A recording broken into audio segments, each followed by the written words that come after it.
desert when the drugs begin to take hold. You're either in or you're out. Right now. I want to gamble.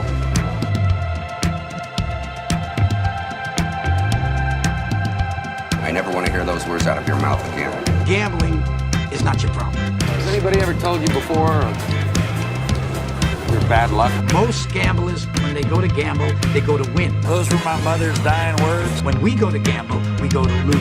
Show me the money. Let's get out of here, man. Show you the money. Honestly, let's just go. Let's go to Vegas.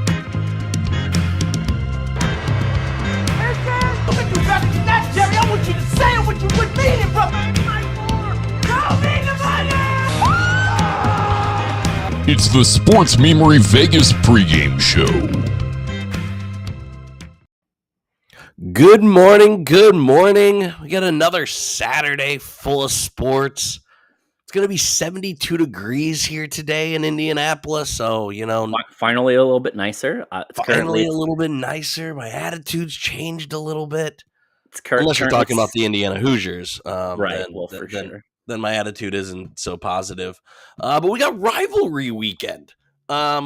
Kind of. It isn't quite the rivalry weekend that college football is. That weekend right after Thanksgiving where everyone's playing for trophies. But we do have some big program names playing, but not necessarily big games. Does that make sense, Newman? Does that kind of summarize today's slate? Yeah, I think it summarizes it pretty well there. I mean, there's a lot of big lines today for what should be, what's typically a pretty good weekend of basketball. Right. Yeah, that's. I mean, again, you have some of the best rivalries in college basketball. You got IU Purdue, you got Duke North Carolina, you got UCLA USC. Those are some marquee games, and the lowest line is 7.5. Alabama LSU is the smallest line, and this is in basketball. So it's definitely kind of an odd day, but more importantly, the way I'm looking at today's slate, Newman, is if some of these teams don't win, they're done. Like, we're talking Florida, we're talking Indiana, we're talking Iowa State. North Carolina isn't out, right? Like they're right there on the bubble, but there's some teams that need this win, or man, they're looking to be on the wrong side of the slipper. The other thing is, obviously, next week we got conference tournaments and stuff, so that will provide an opportunity for some of these teams to get in. But a team like Indiana that you said is on the bubble, if they lose today and then let's say they win a game in the Big Ten tournament, that's probably not enough, right? A win today plus maybe a win or two in the Big Ten tournament can push them towards it. And obviously anyone can win their tournament and get in, but the Big Ten is not a conference that's going to be easy for a team like Indiana, who struggle to find consistency all year, to all of a sudden consistently play well and win, all those games. So yeah, I mean, you kind of look at the teams that are playing today. North Carolina, they're the last four of the buys. Now, will a loss to Duke drop them out? No, but they get closer to the last four in. Indiana is the first team out by Joe Lunardi's bracketology, right? Florida is in the next four out. So, I mean, it's a big day for about a handful of teams, and some we'll be covering and some that we won't. All right, you ready to get into this, Newman? Yeah, let's do it. All right. You know me, I had to include a Big East game. It isn't even that good of a Big East game. But really not. Villanova going to Hinkle. Butler is an 8.5-point dog here at home. They've lost their last four. They're 295th in offense. They only have one guy that can really score, and he'll be guarded by Connor Gillespie. Is there any Hinkle magic in Butler, or does Villanova kind of solidify their 2 seed today? I don't think so. I think Butler's coach is on the verge of getting fired here, so that's not going to play real well. And then just Villanova is a team that is on a mission. They understand that, this is a team that has some high tournament aspirations. They did last year. That, their best player got hurt. He's back now, and so they're going to close out the regular season strong, I think, here, and I will give you those 8.5 points. What do you think of Villanova? Like, are they there with the Arizonas, Gonzagas, Kentuckys? Because they do seem like a notch below, honestly. Yeah, I mean, I would probably have them as a notch below, but I think that the one factor that you can always count on for them is that they do have Jay Wright as their coach, who is is really good. Obviously, you don't go in there and win multiple national championships at a school like Villanova if you're not a good coach. So that, to me, that kind of elevates them a little bit and gives them an opportunity to really to kind of even the score. But I would, in terms of talent, I would say that they are a little bit below a lot of those teams that are ahead of them. But the thing about the tournament is it's very draw dependent, right? So we'll see how that all plays out. For sure. The next game will be my pregame for the IU Purdue game. Arkansas, Tennessee. Kind of a game where the rubber meets the road here. Arkansas has won 14 out of 15. I was telling you before when we were prepping, I think Arkansas is the hottest team in the country right now. Coach Muss has this thing just rolling, yet Tennessee doesn't lose at home. They're undefeated. They're 15-0. They have wins over Arizona, Kentucky, Auburn. All three of those teams are national champion contenders. And Tennessee has beat them all. Tennessee is giving 6.5. I'm all over Arkansas. But again, Tennessee is unstoppable at home. How do you see this? I'm just going to take the points. I think that's too many points. Obviously, these teams are ranked right next to each other, right? Arkansas's hot. Tennessee's also playing really well. So it should be a really good game. This might be the best game of the day. But 6.5 points, to me, that's a little bit too much. So even though I think Tennessee probably winds up winning this game, I'm going to take Arkansas on the points right there. And so am I. I don't think Arkansas plus 210. Yeah, I don't think Arkansas is incapable of pulling the upset. So if you want to throw them in a parlay, as an underdog parlay, that would probably get you some nice juice. I'm saving my underdog parlay.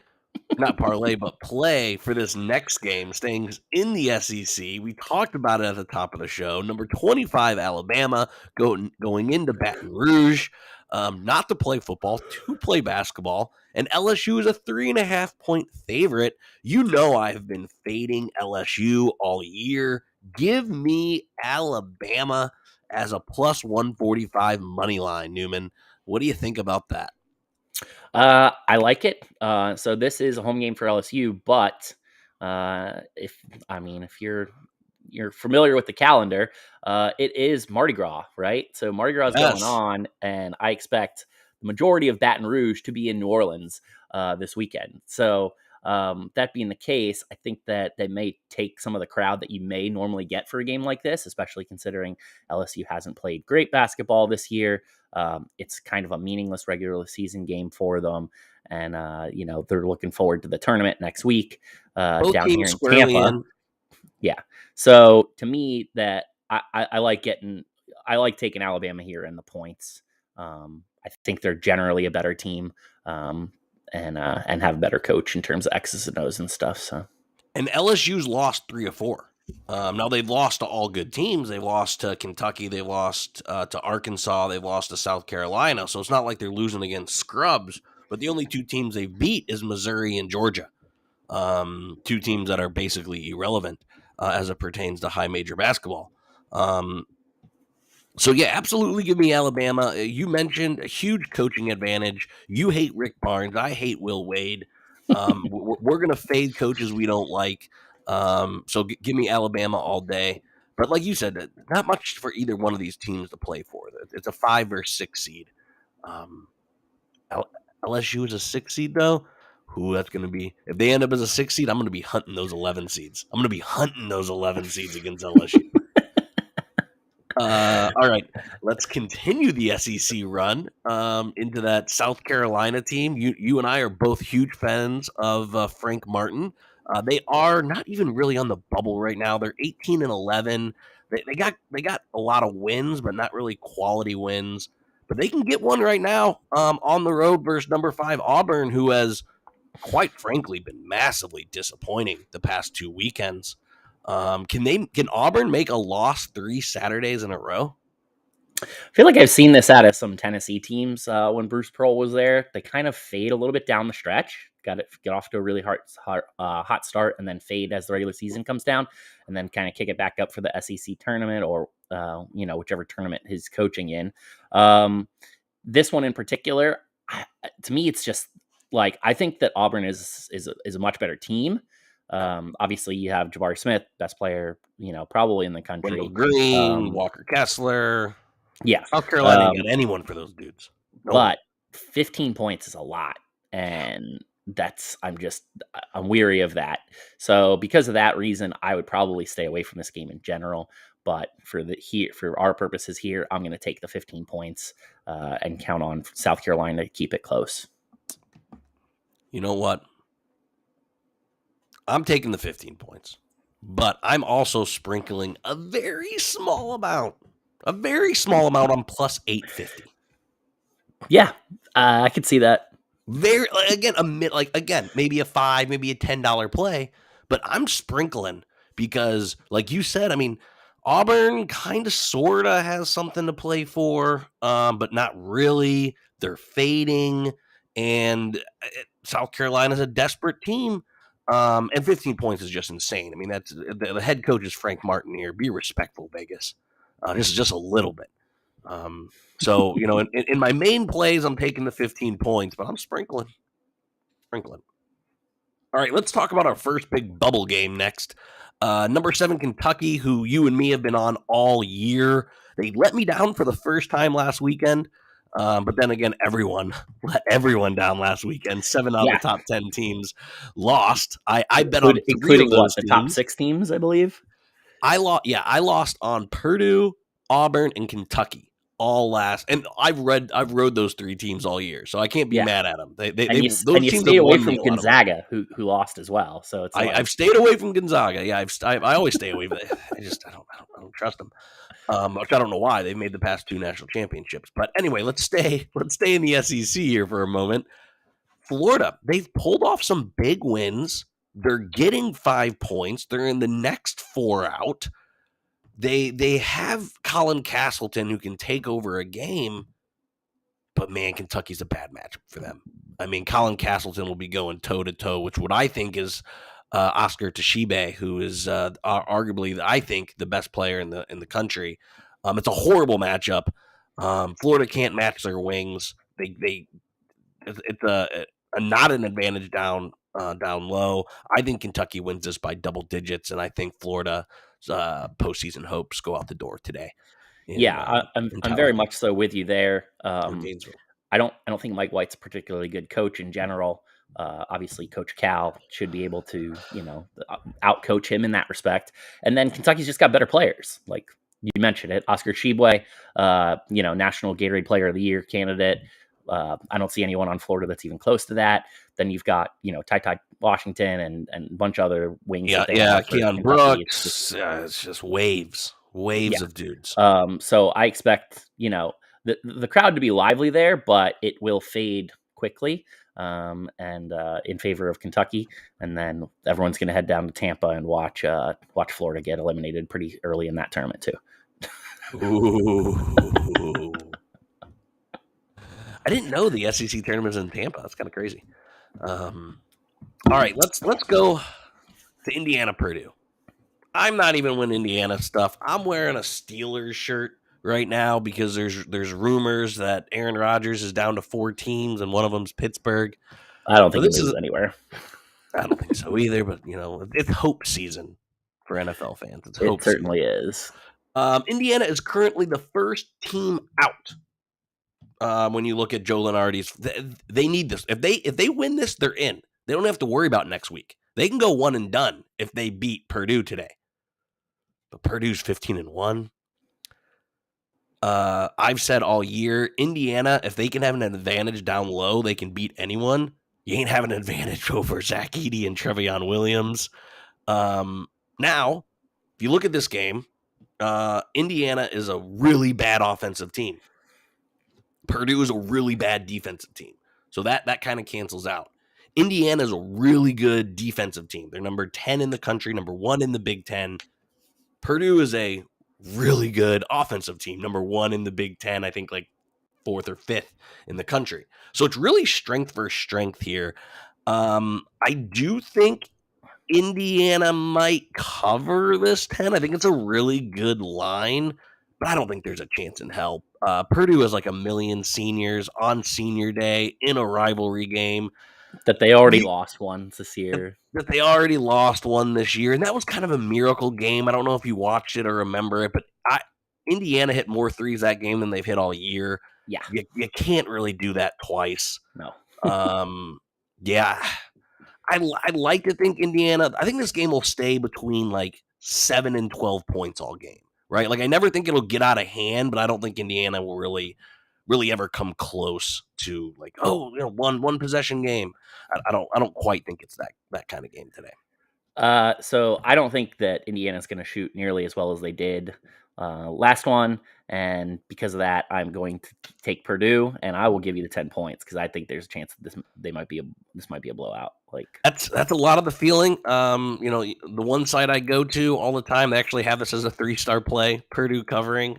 Purdue covering is on a lot of the people I follow's board today, which just makes me a very sad boy. Let's jump into our Big 12 slate. We got 3 Big 12 games here. We got number 12, Texas Tech. This is my stinky line of the day, Newman. I feel like we got to turn this into a segment somehow because I feel like there's at least 1 or 2 every week.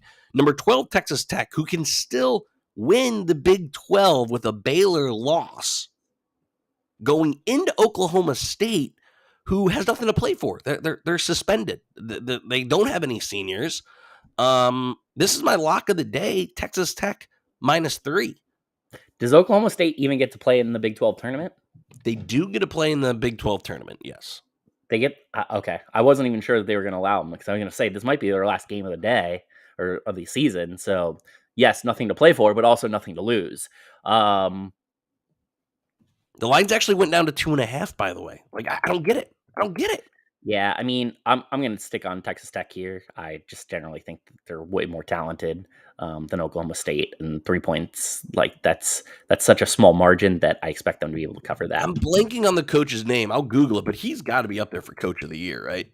Like this is insane. Texas Tech's new head man that took over for Chris Beard. Yeah. He's got to be a candidate for sure. I don't think he wins it. Mark Adams. Yeah, but yeah, he certainly should be a candidate. Yeah, no, that's my lock of the day. So nobody pick it. But that will be Texas Tech minus now just -2.5. There.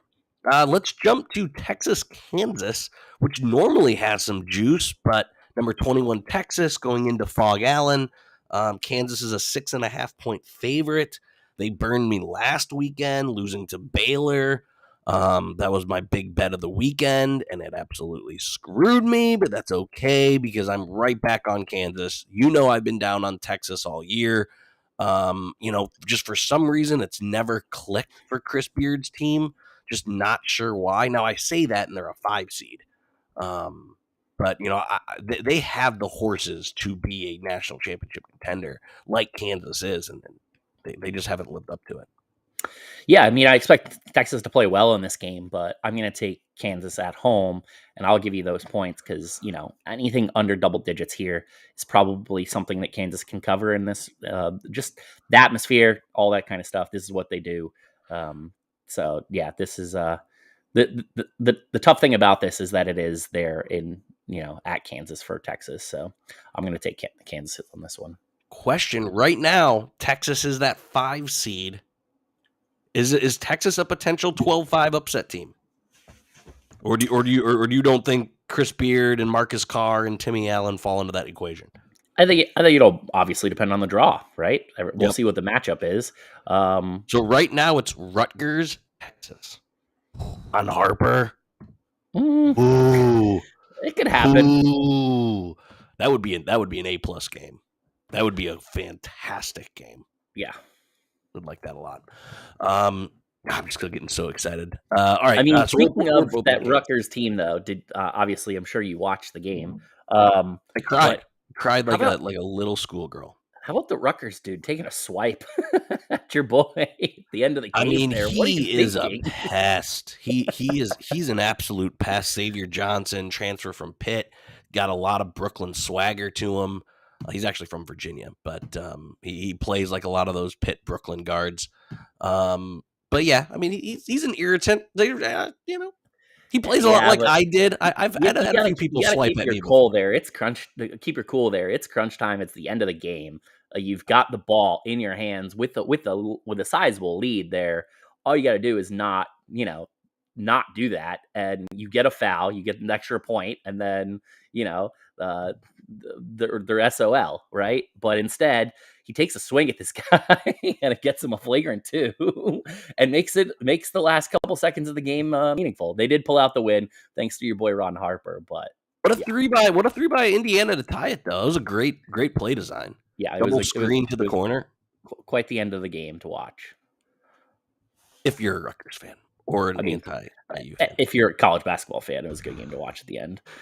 All right, Iowa State, which is somehow an 8 seed. I don't understand that. I love Isaiah Brockington. He's a guy who can lead to a win or two in March. Going against number 3 Baylor. Baylor's a 12.5 point favorite. I just don't think Iowa State's any good. I don't understand how they're an 8 seed when they're 7-10 in conference. And the Bears, are the Bears the best team in the country right now? I mean, after last week's performance, you would think that they might be, but they've had their up and down moments too. So this is one of those where that 12.5 points does scare me a little bit. Kind of let down look ahead, right? So you get the big upset against Kansas, and you're playing against a team against Iowa State at home for the last day of the season, regular season, and then you're gearing up for the big time tournament there that you have coming for the Big 12. Yeah, but Baylor needs to win this to lock up the Big 12. Like, Baylor has something to play for. That's where I keep going back to, because if they lose this, and it's senior day, so yeah, if they lose this, they lose the Big 12 championship. Texas Tech gets the Big 12 championship because they lose the tiebreaker. Sure. So it'll technically be a share, but everyone knows Texas Tech won it. One of those weird things. In I mean, Baylor's been one of the better teams in college basketball the last 5 years for a reason. So I expect them to play well here. Like I said, the 12.5 points does scare me a little bit, but I'm still going to roll with the Bears here. Yep. Samesies. Way better team, more to play for, better coach, all that kind of stuff. So, all right. Home, I know you at home on senior day. Yeah, for sure. I know you don't watch ESPN, but if anyone that has, they know this is Coach K's last game. North Carolina, as I mentioned, squarely on the bubble. Duke is an 11.5 point favorite. Is there any rivalry magic where North Carolina spoils Coach K's last game? I don't think so. All the Duke fans know that this is Coach K's last game at Cameron. I expect it to be, obviously it's always a packed house there, and they're always loud and crazy. That's why they're the Cameron Crazies. But this one's going to be a particular different breed of animal. Rivalry game, last game, all that kind of stuff. And Duke is just way better than UNC, in my opinion. We saw that in our last matchup. They beat them by, a blowout fashion, and I don't think that this game has any reason to be any different. Not at all. Their last 4 games, they've won by 30, 25, and 18, and then won only by 4 on the road against Virginia. But Duke is just, again, really starting to click. I've said that for a few teams now, but this isn't my lock because it's a rivalry game, but boy, am I comfortable giving those 11.5 points. What was the final score of that Virginia game? 65-61 Duke. Yep. So anytime you're playing Virginia, that score is not getting higher than the 60s typically. That's just the way that they run their style of defense. They take the air out of the ball. They run it really. But my point is, they're slow in on the blowing tempo. everyone. Duke's blowing everyone out. But I mean, that's the reason why that's the outlier, right? North Carolina does not play like that. So I do expect this to be, a heavy possession, 80, 90 points scored by the winner, which I expect to be Duke. And so I think they cover. Perfect. All right, let's jump one mid-major. Just because, again, we're talking bubble. We got your favorite university, Morehead State, playing number 22 Murray State in the Ohio Valley Final. Can Morehead State steal a bid from North Carolina, Tennessee, or Indiana, Florida? This is a bubble stealing game, Newman. Can Morehead State pull it off? So I don't think so, and here's why. Murray State is really fucking good. Yes. And when you have a team like that, if I'm the coach, what I'm selling to the team is this is a practice run for us, right? We're going to have to do this in the tournament. So we need to take care of business here and make sure that we win this conference championship, right? So they're not going to pull any punches. They're going to come out guns blazing, all amped up and stuff. And they're a really good team for a reason. This is a team that I could see making the Sweet 16, Elite 8 run, depending on their draw. So I expect them to take care of business here today. Right now, I mean, I'd be so scared. Right now, they're a 9 seed, and I hate it. Lenardi has them playing our TCU Horned Frogs. We love both of those teams. That would be brutal if that was a matchup. But I would be terrified if I'm a 1 seed, playing Murray State. I think they're not getting enough love. I'd love to see them maybe a line or two higher, get on that 7 line maybe in a 7 and 10 matchup. But yeah, I'm on Murray State here, mostly because I don't want bid stealers as an Indiana fan. So Right. a little bit of my heart coming here that I don't want any stolen bids. But KJ Williams isn't getting the attention Obi Toppin did, and he might be a notch below Obi Toppin. But KJ Williams, if you haven't seen him, he is a shit brick house. He's a do everything forward. He scores in all 3 ways. I think KJ Williams takes over this game, and just like you said, there's going to be no let up from Murray State whatsoever. Because if they lose this game, they probably drop from a 9 seed to a 11 or 12 seed, which you certainly don't want. All right, last game of the day and the only Pac-12 game, but it's a big one. Number 16 USC going to number 17 UCLA. UCLA is a 7.5 point favorite. Were you surprised at all with that big of a line between those two good teams? Yeah, I am surprised at that. I think that is the reason why I'm going to actually take USC. I've been on Indy Enfield a lot this year. They do have the best player in this game in Isaiah Mobley, and I don't know that UCLA is going to lose this game, but 7.5 points is a lot to cover in a rivalry matchup, and for that reason, I'm on USC here.